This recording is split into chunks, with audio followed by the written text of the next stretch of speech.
Mike Morreale of NHL.com joined me on today's episode as we talk about potential prospects that the Devils could select with their 10th overall pick. There's a lot to break down in today's episode of Locked On Devils. Buckle up, everybody. You're Locked On Devils, your daily podcast on the New Jersey Devils. Part of the Locked On Podcast Network, your team every day. Hi, this is Bryce Salvador, and you're Locked On Devils with Trey Matthews. Stepped up, nailed it. Brodor's got the puck. What a shot. The Devils win the Stanley Cup. Alrighty now, what is up, New Jersey? Welcome back to the Locked On Devils podcast here on Locked On Network. I'm your host, college hockey play-by-play announcer, Devils writer for Pucks and Pitchforks, and also part-time credential media member, Trey Matthews. When this episode goes live, the NHL Draft will take place in a few hours live from the Sphere in Las Vegas. The New Jersey Devils hold their highly touted 10th overall pick, and helping me preview the event is a guy who's been covering the NHL for many years. He's very plugged in with the NHL stars of tomorrow. I see him around the Prudential Center quite frequently. It's Mike Morreale of NHL.com. Mike, how you doing? What's going on, Trey? Glad to join the show. Glad to be on with you and talk hockey, in particular the NHL Draft, because it's always something I enjoy every season. So thank you. No problem. Thank you for making the time to come on and speak to my audience about the NHL stars of tomorrow. But before we talk about some prospects that the Devils might select with the 10th overall, just give me your thoughts on the draft combine. Like, how did this all lead up to now? Which players stood out for you in terms of maybe their physicality at the combine or their media availability? Do you mind sharing your thoughts on the matter? Combine's always a great event, Trey. There were 100 players that were invited to the combine, 62 forwards, 35 D. There were 3 goalies there. Obviously, players have to do their one-on-one interviews with the GMs and scouts at KeyBank Center in Buffalo. And then the medical exams took place the middle of the week. There were 11 fitness tests that were done at Harbor Center on Saturday. So they ran through the gauntlet with that. And it was always it's always great to see the prospects go through the testing phase just to kind of push and see where they're at. The testing is so highly publicized, Trey, that, that what they go through on that final day of testing sometimes is watched and it's talked about so often. But the thing that really, I think, scouts, GMs take away from the combine is the interviewing process.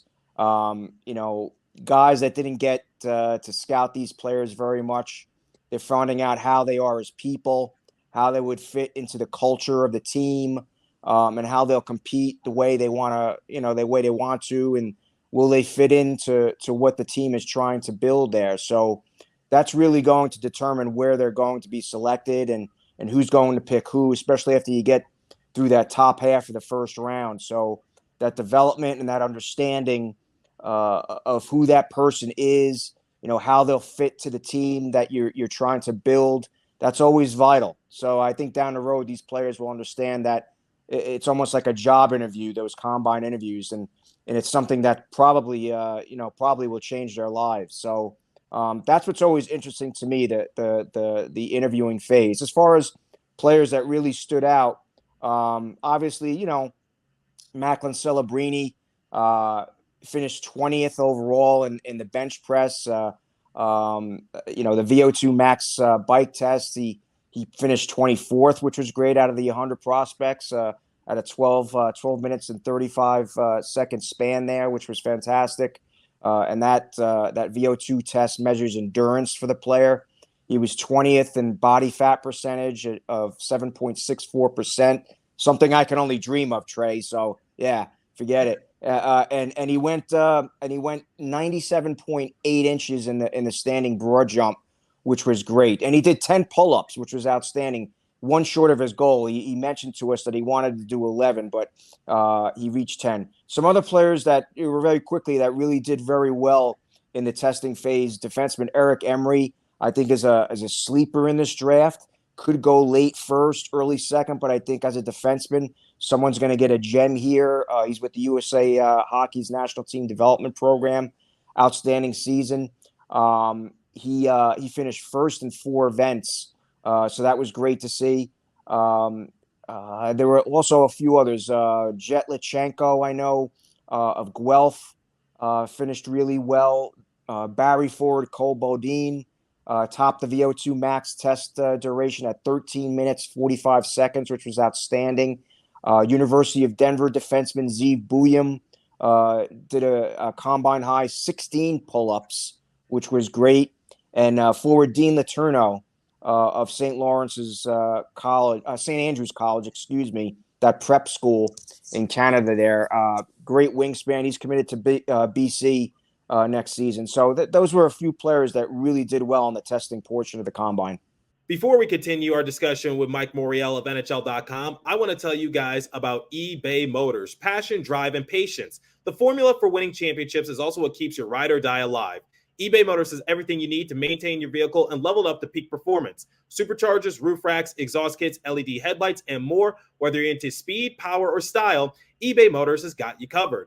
With over 122 million parts for your number one ride or die, you always find exactly what you're looking for. And with eBay Guaranteed Fit, your part is guaranteed to fit your ride every time or your money back. Because with eBay Motors, you're burning rubber, not cash. With all the parts you need at the price you want, it's easy to make your car the MVP and bring home huge wins. Keep your ride or die alive at ebaymotors.com. Eligible items only. Exclusions apply. eBay Guaranteed Fit only available to U.S. customers. All right, let's get back to our discussion with Mike Morreale of NHL.com. Take it away once again.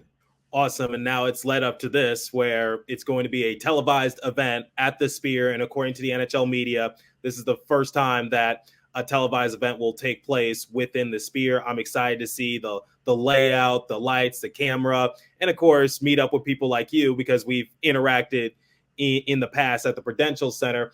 I want to focus on one of your articles in which you did a mock draft of teams that could select so-and-so prospects. And at number 10, you had the Devils selecting Becket Senica from the Oshawa Generals, a right winger.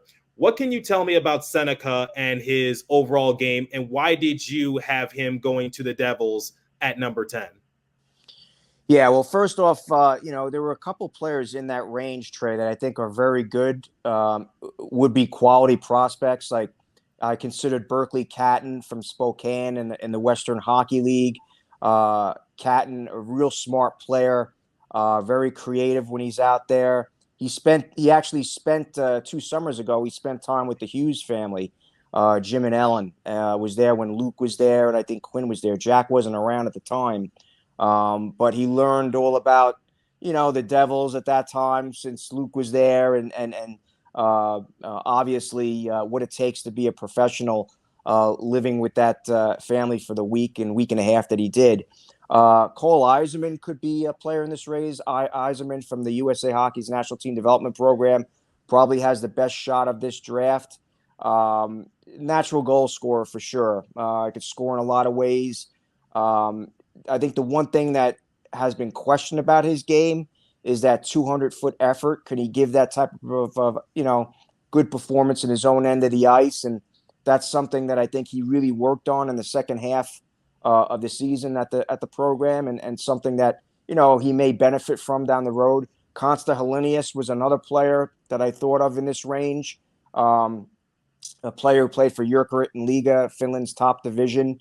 Highly talented center, deceptively quick in what he does. I like what he brings to the table. But I just thought Becket Senica from Oshawa in the Ontario League, I like his size at 6'2", 177. Obviously, Beckett's not a player, or any of the players that I mentioned here are going to stick and play with the Devils next season. They'll probably go to development camp. Maybe they'll get some time in training camp before they're sent back to their minor league team. But I like Seneca, centerman, right-handed shot, big body. He reminds me a lot of Martin Necas on the ice when he's out there doing his thing. A kind of a late bloomer physically. He's really grown nearly, I think it was 5 inches in the last 18 months. So His skating has actually improved in the last calendar year. Covers ground effortlessly when he's skating with the puck. Real long strides, tough to box in because of his quick hands, real strong edges. I just think he makes a nice fit for the Devils and the type of player they want to see grow and develop in their system. Those big, strong forwards. Obviously, they want those big defensemen too, right, Trey? We know that. But I think with Seneca, with the pick they have at 10, and that's even if he's there, Trey, because Seneca has been flying up the charts from what I've heard from scouts that are close to the situation with Becket and how he's being perceived down the stretch here. So he may go earlier, but if he's there, I think he would be a fantastic selection for the Devils at 10. Yeah, according to Elite Prospects, Seneca is an ankle-breaking winger who combines playmaking, manipulation, powerful net drives, and puck thievery skills to control the game. Would you say that's a fair assessment for Seneca and his overall game? Yeah, absolutely. He's a big, skater. He's from Toronto. He was tied for fourth among all skaters in goals in the 24 Ontario Hockey League playoffs with 10 goals. So that shows you right there, too, that, when the going gets tough and you're in clutch situations and you need guys to score and provide for your team in big situations, playing big minutes, Becket was able to do that for Oshawa this season. He tied for most assists among OHL rookies a season ago with 35. And he finished with 68 points in the regular season this year, 27 goals in 63 games. So when he's not playing hockey, I remember talking to him. When he's not playing hockey, he likes watching the NHL games and Formula One racing. And his favorite team is the Toronto Maple Leafs. His favorite player is William Nylander.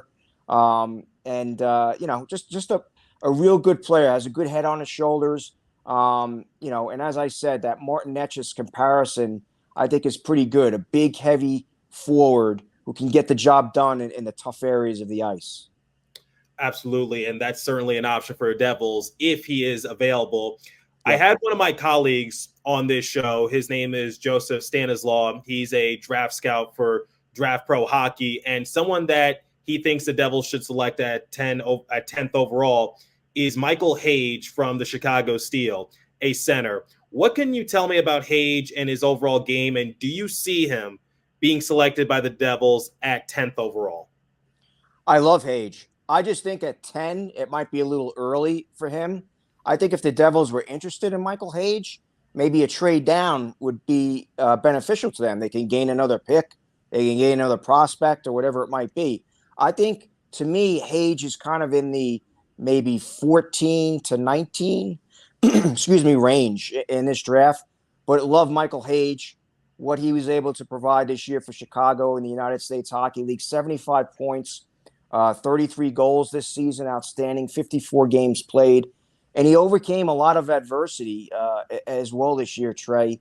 A season ago, prior to this season, he had a shoulder injury, and he missed almost 3/4 of the season.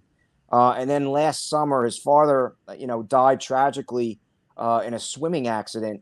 So he had to overcome all this. And then this season, he had his best year, and he dedicated his entire season to his dad. And when you talk to him about it, obviously he gets choked up and he gets a little emotional about it. But he says, his dad's like looking down on him, and he knows that he's making him proud and what he was what he was able to do this year. So a credit to Haage. I would compare him a little bit to maybe a JT Miller from the Vancouver Canucks. Now, obviously, when JT entered the league, drafted by the Rangers, when he entered the league, he was a player that took maybe 2-3 years for him to finally find his groove. And now we all know what he's like. He was an NHL All-Star with the Canucks this year, has done so many good things. He finished fourth among USHL skaters in points this season with those 75. He's a high-end talent in my eyes. A real good skater, gets the top speed in a hurry when he's skating with the puck, displays elite hockey sense with the puck on his stick, allows him to make those plays all over the ice. Real strong compete level, Trey. and he seems to be the go-to guy too for that Chicago team. Has a good two-way game, wants the puck when things matter the most to either score a big goal or kind of set up his teammates. So I do like Michael Haage.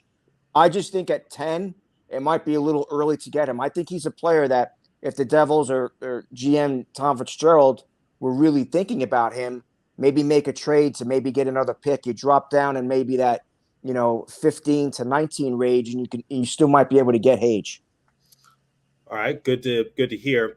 Here's someone else that I really do like, and it's Haage Iginla, who is the son of Jerome Iginla, elected into the Hockey Hall of Fame in 2020, and he is a longtime former Flames captain, but he might not be available for Devils to select at 10th overall. What can you tell me about Iginla's game, and do you see any similarities between him and his father? And I guess the big question is, and I hate to beat a dead horse, can he live up to his father's expectations? Yeah, that's been the big talk, Trey, is obviously you're coming into this draft. You have a Hockey Hall of Fame father, meant so much to the Calgary Flames and what they were able to do. Obviously a captain there, as you mentioned, and he was adored wherever he went, Jerome Iginla. You talk about a team guy, that was Jerome through and through. And Haage is that way. Haage is a team guy. Hey, it's real nice to when you're in the garage and you're just playing ball hockey or shooting pucks, or you're taking passes from Jerome Iginla, your dad, and shooting pucks, and then having him teach you how to shoot the puck and what to do in situations when you don't have the puck on your stick. So Haage had the best of both worlds in that regard. But when I look at Haage Iginla and watched him play this year, I think of Gabriel Landeskog, strong on his skates. He's a real thick kid. He's big. He's strong. He has that prototype, hockey-like body. Obviously, he needs to grow and mature a little more, and he'll do that in Kelowna in the Western Hockey League. He's really taken a step this year too, because obviously, last year he started his career with the Seattle Thunderbirds. They chose him 9th overall in the 21 Banner Draft, and then he was acquired in a trade for a lot of prospects. But once he got to Kelowna, he started to really find his groove, what he needed to do. He made a lot of strides this past summer to get to where he needed to be and prove himself as a top end, a high end talent this year. He really got quicker this season in my eyes. He can shoot the puck really well. If Cole Eiserman has the best shot in this draft, Trey, Haage Iginla is a real close second. So he's more of a scorer that can kind of crash the net, beat you in a lot of ways, smart, real good work ethic, anticipates very well. And as far as the pressure of being the son of a Hockey Hall of Famer, I don't think that weighs on him too much. I think in my mock drafts that he will be, if he's not taken 5 or 6, which is a good possibility because Haage has been shooting up the ranks. I think Calgary could take him too. And if Calgary does take him, people have kind of questioned, well, you talk about pressure to go to the team that your dad was a star for. But I think in some ways, if Calgary did take him, maybe they would give him the benefit of the doubt, the fans, I mean, and let him play out until he becomes a pro, and let him just grow, mature, and learn, because they know what Jerome meant to that team. So they would give Haage the benefit of the doubt and let him play out until he becomes that good pro that they want, maybe in 2-3 years. I see him as a wing to start out his NHL career, and then maybe 3-4 years, I eventually, and he gets bigger and stronger. Eventually, he'll become a center in this league. But real good player, Trey. He's going to go top 10. If he's there at 10, it would be a fantastic pick for the Devils, no doubt. Yeah, and the thing about Iginla is that he was a multi-time All-Star with the Flames. He won the Art Ross Trophy at one point, and we've seen son and father combos work really well in the NHL because Keith Tkachuk, he had a successful NHL career, and his son, Matthew Tkachuk, just clinched the Stanley Cup for the Florida Panthers for the first time in franchise history. When we always talk about the Hughes brothers, Luke and Jack on the Devils, family connections usually do go a long way. And sometimes we see a great combo, whether it's like father, son, brother, whatever the case might be. I think Iginla definitely has a lot of potential to play similar to his father. Can he live up to those expectations? That's kind of a tall order since his father, once again, was elected into the Hockey Hall of Fame a few years ago, but we'll see what happens. And someone else I want to talk about is Zayn Parak. And your colleague over at NHL.com, Bill Douglas, wrote an article about him. He is the son of Indian and South Korean heritage, and I found his story very inspirational. But from a hockey playing standpoint, what more can you say about Parak? And is there the possibility that the Devils select him at 10th overall, the right-handed defenseman from the Saginaw Spirit? Yeah, you're right, Trey. It's a sensational story, and if your fans out there haven't seen it yet, go check out Bill Douglas's story on Zayn Parak. It is inspirational, and it was very well done. His dad, Azim, originally from India, is a dentist. His mom, Mona, is an interior designer, and her parents are from South Korea, survivors of the Korean War. So just a great story to see Zayn come in and now become the hockey star that he is. He was named the 23-24 CHL Defenseman of the Year. Comparisons here through the roof, Trey. I mean, the ceiling is so high for Zayn Parak, the transitional acumen that he presents as a prospect.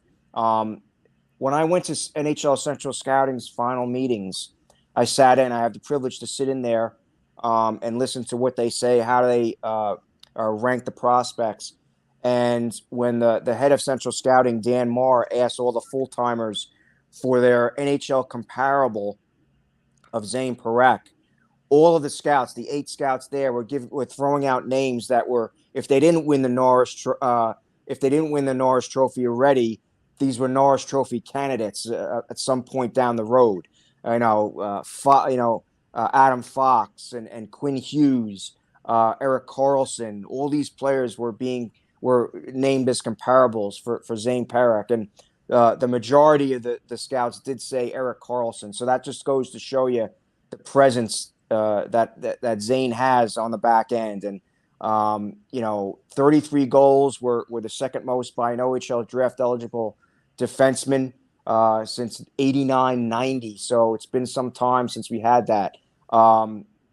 He was a playoff performer, could move the puck extremely well. Real creative defender. The term high risk, high reward doesn't really apply because he actually mitigates the risk well for a defender of his ilk. There's been some talk about Zayn Parak being, yes, an offensive defenseman and being really, quick and agile and moving the puck, getting it out of the zone. But how is he as a defender? And obviously in the NHL, you gotta know how to defend. So there have been some questions on that, but I think what makes Zayn intriguing in that regard, and obviously the team that drafts him is going to work with him on this in that defensive acumen. He's so smart. He just knows how to get to certain points in defending to make sure that the opposition or the forecheckers, they don't have an easy outlet to get offensive opportunities or chances in the offensive zone when Zayn's back there. But I like Zayn, what he was able to provide this year. He's definitely going to be a top 15 selection. Someone's going to get themselves a true warrior here in Parak. It's going to take a couple of years, I think, before he reaches the NHL. But once he does, hands down, he's going to be a star in this league, Trey. Before we wrap up our discussion with Mike, let me tell you guys about FanDuel. I'm in the mecca of sports gambling, Las Vegas, Nevada. Please remember to always gamble responsibly. I love sports. I love them so much. I never want them to stop. But as the playoffs wind down, we get fewer games. And the sports aren't sportsing like I want them to. But FanDuel lets me keep the sports going whenever I want. All I have to do is open the app and dream up bets anytime I'm in the mood.